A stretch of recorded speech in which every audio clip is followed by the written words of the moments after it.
Welcome to the Project Endure podcast, the place where we talk about life, endurance, persistence, perspective, and so much more. I'm Joe Rinaldi, and I'll be your host. Let's jump in.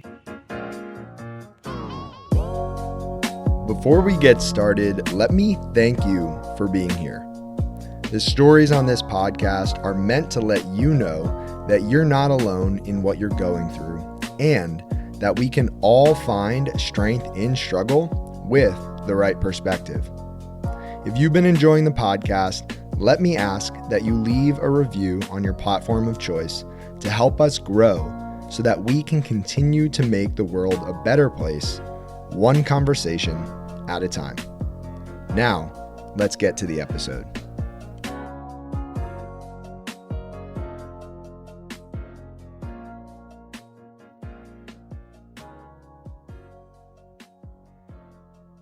Welcome back to a bonus episode of the Project Endure podcast. It is me, Joe Rinaldi. It is Sunday, April 16th, 2023, one day after the second ever Project Endure in-person event, which took place on April 15th, 2023. This podcast is me processing what happened yesterday. I think it's going to take me well beyond a single podcast episode to fully absorb and process everything that happened, everything that I learned, everything that I felt. But I want to do it here. Now, as I record this, I have no idea if I will be talking for 5 minutes or 50 minutes or much longer. You'll know before you listen to this episode. However, I think the best place to start would be with the speech that I gave at yesterday's event. And so I will more or less share what I shared yesterday, and we will let the ideas and thoughts flow from there. So I started off by thanking all of the people in my life who made me the person I am today, my wife, my family, friends. I continued to thank all of the people behind the scenes who have invested their time and energy and resources into the mission of Project Endure. And then I went into my story. And if you know me at all, you know my story. You know that I'm losing my sight, and I'll get there. But I tried my best to keep things brief in this speech, and so I'll keep this part brief as well. But 2 years ago, I made the decision to quit a stable full-time job because I knew that there was something bigger, better, and more meaningful out there for me. If I'm being honest, I had no clue what that looked like. But I decided to create Project Endure and figure things out as I went. I didn't feel ready, but then again, ready is a decision, not a feeling. It was Tish Oxenrider who once said, "People are willing to be brave when they admit their smallness within the enormity of the world. And the best way to understand our smallness is to leave our comfort zones and start exploring one foot in front of the other." We are all small, but not insignificant. And as I decided to explore past the limits of comfort, what started as a dream and an idea quickly became tangible. The path to building this business has been full of ups, downs, twists, turns, lessons, and adjustments. While a lot has changed over the past 2 years, the mission at the core of Project Endure has remained the same: to help people find strength in their struggle, to encourage others to embrace the power of perspective. I got emotional standing in front of 100 plus people, many of whom I knew and care about, and a lot who I didn't know yet at that point. And I was touched because all of those people took time out of their lives. They took their most valuable resource and they invested it to support the mission of Project Endure, to better themselves and to do hard things. The context as to why I created Project Endure as opposed to something else goes back to the struggle that I'll never shake. I was born with a genetic eye condition that's causing me to lose my sight, and I can't change that. While not everyone is losing their sight, I realized early on in life that everyone is struggling with something. From that realization, it took me the better part of 2 decades and a whole lot of pain to understand that we don't need to be victim to our circumstances. It was Viktor Frankl who put it best when he said, Everything can be taken from a man but one thing, the last of the human freedoms, to choose one's attitude in any given set of circumstances, to choose one's own way. Through the dark seasons of life, I'm now able to see the world through a new lens, and what was once a burden has become a blessing. What I've lost in sight, I've gained in vision. There's so much power in perspective.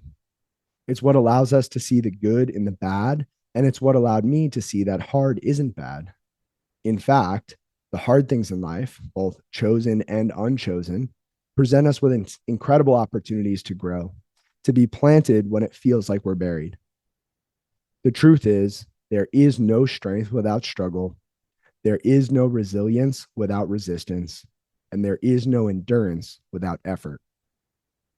Steve Goodyear once said, "Those who overcome great challenges will be changed, and often in unexpected ways. For our struggles enter our lives as unwelcome guests, but they bring valuable gifts. And once the pain subsides, the gifts remain. These gifts are life's true treasures, bought at a great price, but cannot be acquired in any other way." The event was about celebrating our community and all of the people who continue to stand up each time that life knocks them down. All of the people who continue to show up, even when it's the last thing that they want to do. All of the people who choose to do hard things in pursuit of their full potential. All of the people who go out of their way to lift others up from darkness, and all of the people in darkness who want to find strength so badly, but have no idea how. That day was for them. That day was about growing, connecting, creating memories, and walking away even just a little bit better than we came in. For the people who were in a dark place, I shared words from Elizabeth Kubler-Ross, who said, "People are like stained glass windows. They sparkle and shine when the sun is out, but when the darkness sets in, their true beauty is revealed only if there is a light from within." The event was created to be a space where people could find that light for the first time or reignite it for the thousandth. I closed the speech with one last thank you. I thanked everybody who came out to the event, who traveled from near and far to be there, because the truth is, Project Endure would not exist without them. It would not exist without you listening to this podcast. It's bigger than any one person. It's about us. I couldn't find the words and still can't find the words to express how much everyone means to me. Everyone at that event, it just, I mean, there aren't words, at least not ones that I can find. I ended with a fifth quote. I made a joke at the beginning of the speech that I would only have 4 quotes, but I had 5 because I can't help myself. This quote was the same quote I shared at last year's event. It's from Alexis Carrel, who said, "Man cannot remake himself without suffering, for he is both the marble and the sculptor." And from there, we kicked off the rest of the event, and it was phenomenal. It was so much fun. But before we get there, I'm going to rewind, and I'm going to rewind all the way to when Project Endure was planted, so to speak. If we go back 2 years to April of 2021, I was still at a job that I liked but didn't love. I felt unfulfilled. I felt like there was more. And I started having these conversations with entrepreneurs, people who had built something, people who were off the beaten path. And the more I talked with those people, the more I heard the same thing. And it was that entrepreneurship, building a business, it was the hardest thing these people had ever done. And it was the most rewarding, and they wouldn't change it for the world. 2 years removed from those conversations, I can agree with that. Building a business has been anything but easy. It's been one of the hardest things I've ever done, and also one of the most rewarding, and I would not change it for the world, especially after a day like yesterday. So I decided to leave my job in the summer of 2021. And when I left my job, I knew I needed to do it. I didn't know how I was going to make it work. Don't get me wrong. I'm a calculated person. I built up my coaching business on the side to a point where it made sense to give up the money I was making as a full-time physical therapist, but it was still scary. There was a lot of uncertainty. I had no idea what the next day would look like. I would wake up with this almost crippling sense of anxiousness in the beginning because I was so afraid that everything I was building was going to crumble. And I remember journaling, and I would use the word crumble, fall apart, right? I thought that I was building a house of cards. I thought that at any minute somebody was going to pull the rug out from under me and say, "You're an imposter. You don't belong here. You can't do this. It's all been luck." And I acknowledged those feelings, but I kept going because there was nothing else to do at that point. My back was against the wall, right? I quit a job. I told people I was going to do something. And I'd be lying if I said that I didn't have thoughts of getting another job, falling back to what was easiest. But I continued to give myself one more day. One day at a time, I was going to show up. I was going to give my best effort, and I was going to get more clear through action. And I did that. And in the beginning, I had people reach out who loved the idea of Project Endure, who wanted to support Project Endure, who wanted to be a part of Project Endure. And looking back in those first few months, I think there were people who believed in it a lot more than I believed in it. And my whole life, I think there have been people who've believed in me a lot more than I've believed in me, if I'm being honest. And so, I built what I thought would be a good business. I put impact over income. I tried to add as much value as possible to the people around me. I knew what I cared about. I had a mission, and I continued to talk about it. I continued to be about it, and I continued to invite good people into the fold. And last year in 2022, when we had our first in person event, I was blown away when we had almost 50 participants. Throughout the day, we had 50 people come through at any given point. I believe the height of attendance was somewhere in the 40-person range. And it was a great day. It was a great day. I had so much fun. I felt so loved. I felt energized. And if I'm being honest, I still felt very unsure of what was still to come. I had no idea of what the next year held for me. To be honest, I still had doubt as to whether or not this could work. I felt great for a day, but that faded. Fast forward to this year, it's not just me planning this event anymore. I have a team of people who are helping me behind the scenes, a team of people who believe in what we're building. And when we started the planning process, I still didn't know what to expect for the event.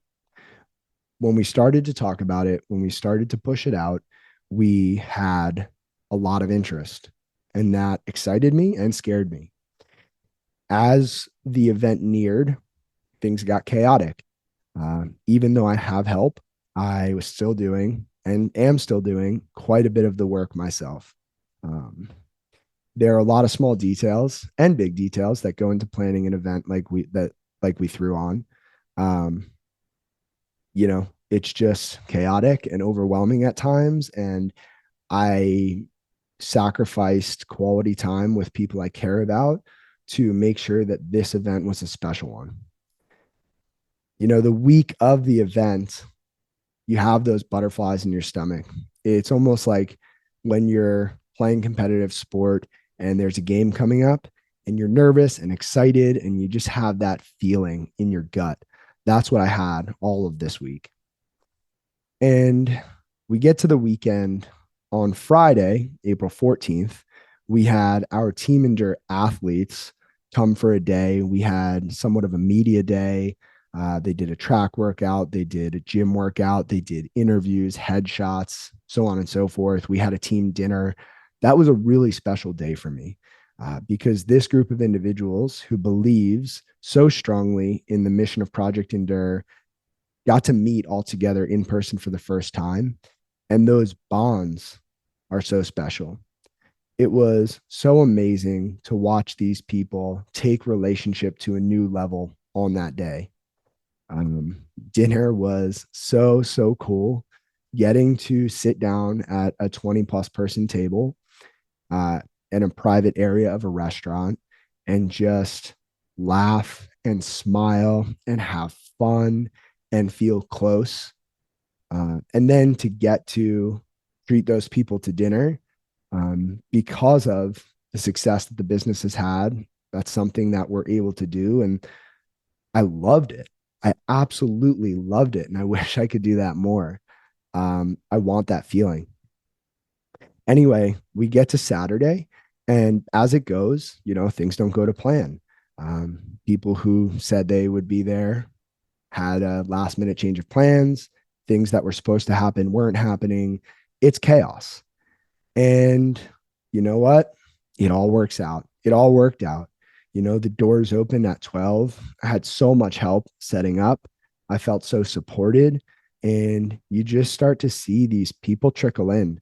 A lot of people that I knew, a lot of people that I care deeply about, and a lot of new faces. And it just blew my mind. I don't think there are enough words in the world to express how grateful I am for what happened. A rundown of what the day looked like from high level, really quick. We started with just a welcome and lunch. We had lunch catered for everybody. So when they came in the door, they were greeted, they got some food, and they found a spot to just connect with other people. After that, I had two people on the team, Mike Zacco and Austin Klapman, speak. I also introduced the Team Endure athletes to the audience. And then it was my turn to get up there. And, I stood between two flags, a black Project Endure flag hanging vertically on one side of me, and a black Do Hard Things flag hanging on the other side, hanging vertically. And standing between those two flags, looking at these 100+ people talking about what I just talked about on this podcast gave me the chills. I felt like I was where I needed to be. I felt like I was where I was supposed to be. That was my Super Bowl. And it went so well. Right after that, we went into a team building phase where we had a number of different games and activities with varying levels of competition and cooperation. After that, we split up into small groups where the individuals in those groups answered journal questions for themselves. They answered some really hard journal questions for themselves and then spent an hour talking about it with a lot of people who they didn't know. And the feedback that we got from that portion of the day was so incredible. It was so special to hear that these people were so comfortable opening up to people that they had just met, and that through those conversations they realized that they were more similar with these people than different. um, there were there were friendships made, and deep friendships at that, and that made me really happy. So from the journaling and discussion phase, we went into an open gym phase where we had four workout leaders and people could choose which workout they wanted to do. We had people on treadmills, on rowers, on any piece of equipment you can imagine, all over the gym. People were really close. The space was great. In all honesty, when I started planning this event, back at the back half of last year, I didn't anticipate having this much demand, and so it was a tight space, but it was comfortable. So there's people just all over the place. There's music blasting, sweat everywhere, people smiling, people hurting, people doing hard things, people lifting each other up. It was so fun to walk around that space for that hour and a half and watch people working hard. And then to jump in at the end myself. And then after that, we opened the cold plunge. We had some Normatec compression boots set up. We had places to take photos, and we had people just hanging out. And even though the event was supposed to go until 5 p.m., we had people there until 6, people continuing with deep conversation, making new friends, helping to clean up. We had a lot to clean up. And then we transitioned to a local brewery in the Chestnut Hill neighborhood of Philadelphia, and we continue the conversations. And so when I got home last night, I journaled because I didn't know what else to do. I was both exhausted and hopped up on adrenaline at the same time. I was hungry, but my heart was so full. I felt like I was floating. Maybe that's the best way to put it. And to see over 100 people come out from all over the country to Philadelphia to celebrate everything that Project Endure stands for was just mind blowing. To think that 2 years ago, this started as an idea between my ears is hard to imagine. It's hard to believe. It's especially hard to believe that all of these amazing human beings believe enough in what we're building to spend an afternoon with us. I saw so many old friends, made so many new ones. I felt overwhelmed with love and support, not for me. I mean, yes, for me, but also in general. It was just amazing to hear how many people said that they felt so comfortable in that hard space. Um, I had people come up to me and tell me that I've changed their life. And that's hard for me to, for some reason, that's hard for me to internalize. I'm still processing that. And I feel honored and I feel grateful. And I think sometimes when you're in the picture yourself, it's really hard to step back and imagine that you can be impacting somebody's life on such a deep level when all you're doing is all that you know how to do. And so that was cool. The energy was off the charts. It was a safe space. It was full of laughs and full of love. We did hard things. We shared hard things. I learned a lot about what it means to be a human being. And I was reminded how powerful connection is. I told everyone who complimented me for the event that I do not deserve the credit. It's not hard to have a special event when you have so many great human beings in one space. I'm just realizing now that Project Endure is all about the people.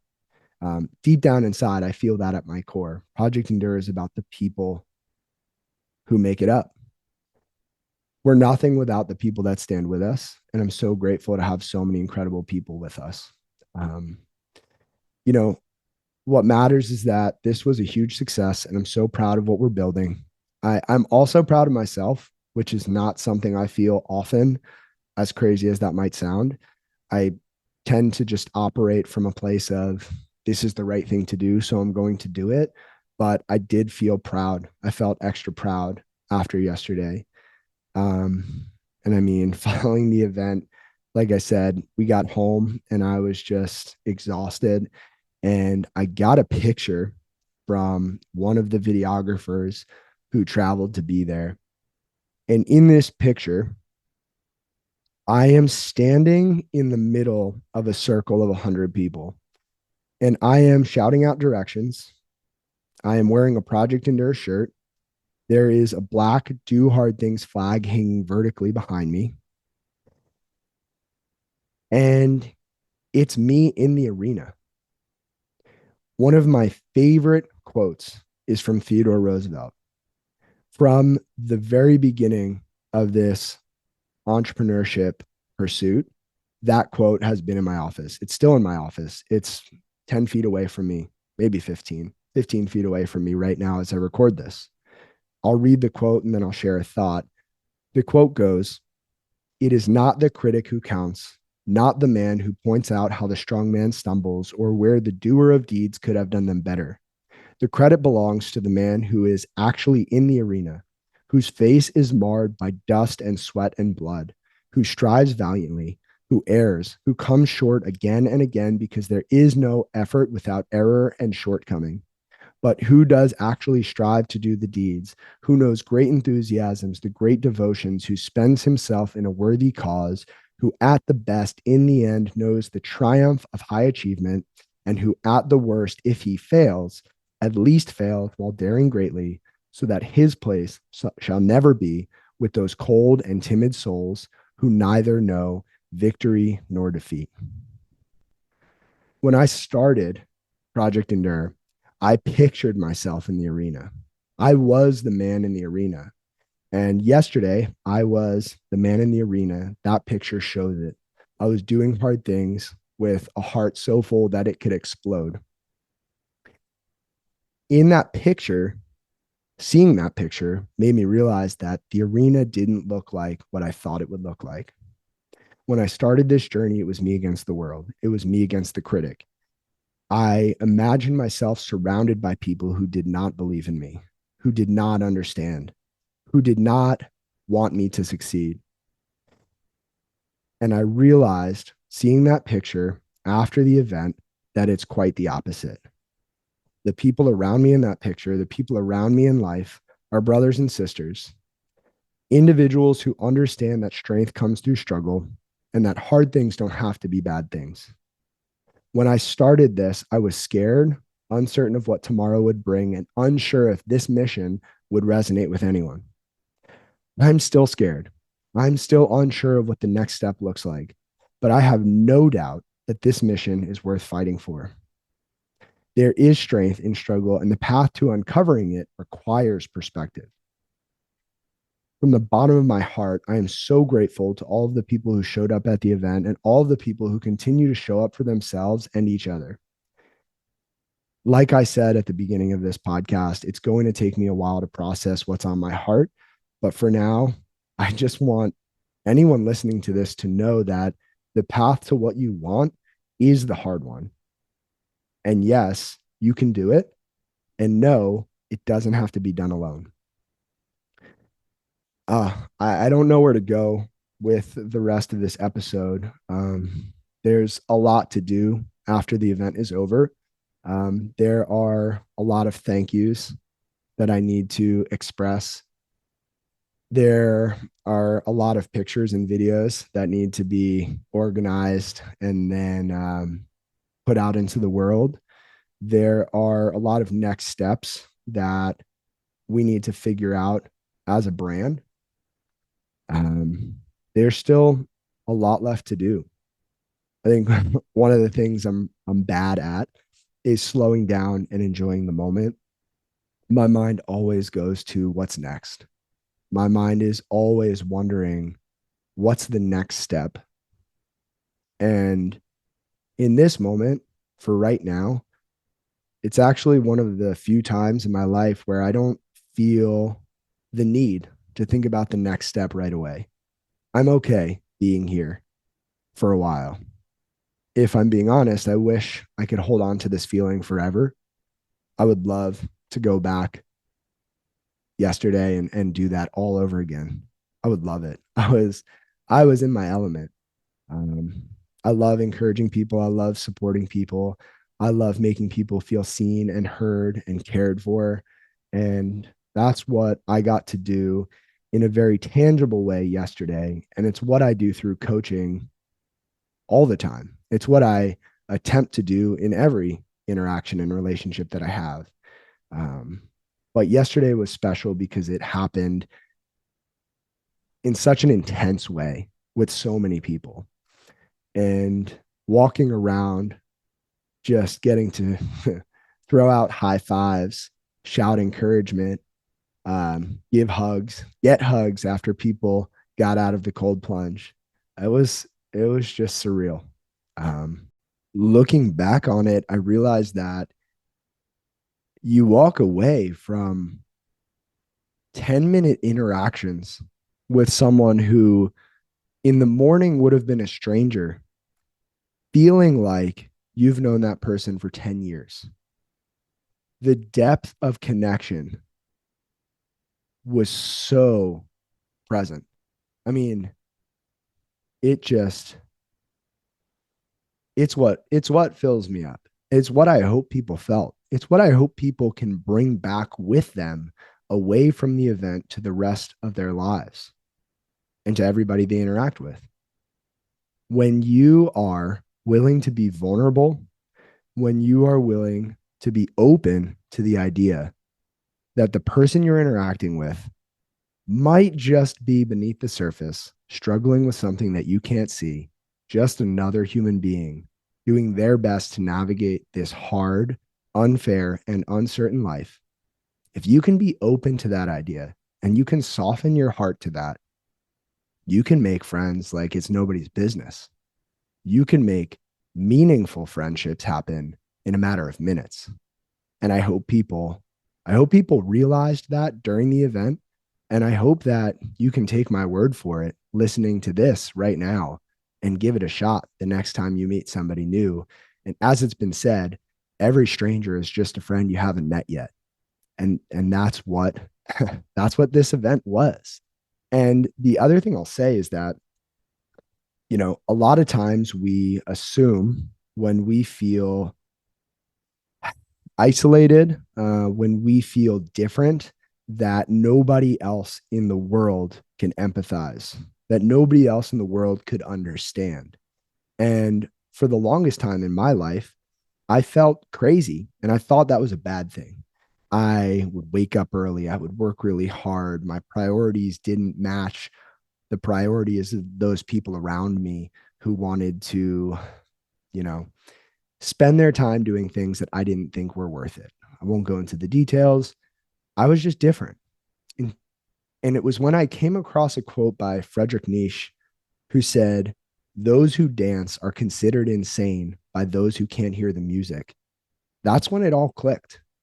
That is when it all clicked. And the event from yesterday, the Project Endure community in general, is a space where people can dance to the same music, even if it's music that most of the world doesn't understand or doesn't even hear. It's a different community.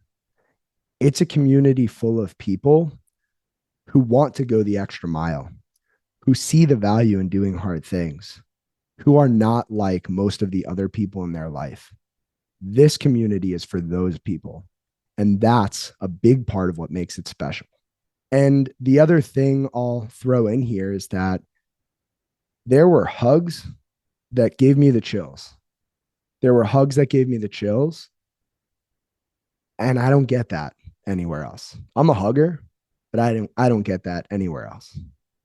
And so I think the last thing that I want to share now before I wrap this up is that one of the hardest things for me in building this business has been navigating how to share my faith as we grow things. I have always had a hard time being bold with the way that I talk about God, the way that I talk about faith. It's hard for me. And part of why it's hard is because I don't want to turn people away because they don't agree with the perspective that I have.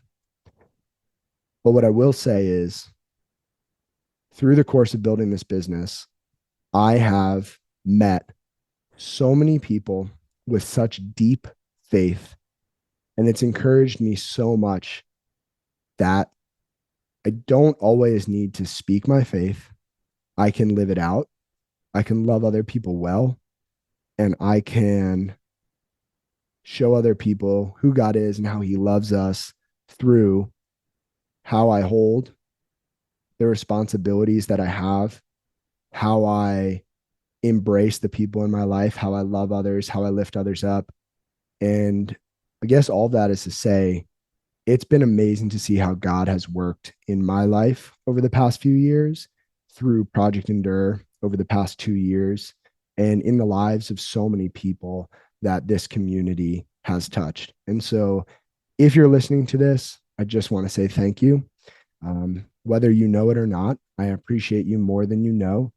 I hope that you will continue listening to the podcast. I hope that you will consider joining our future events.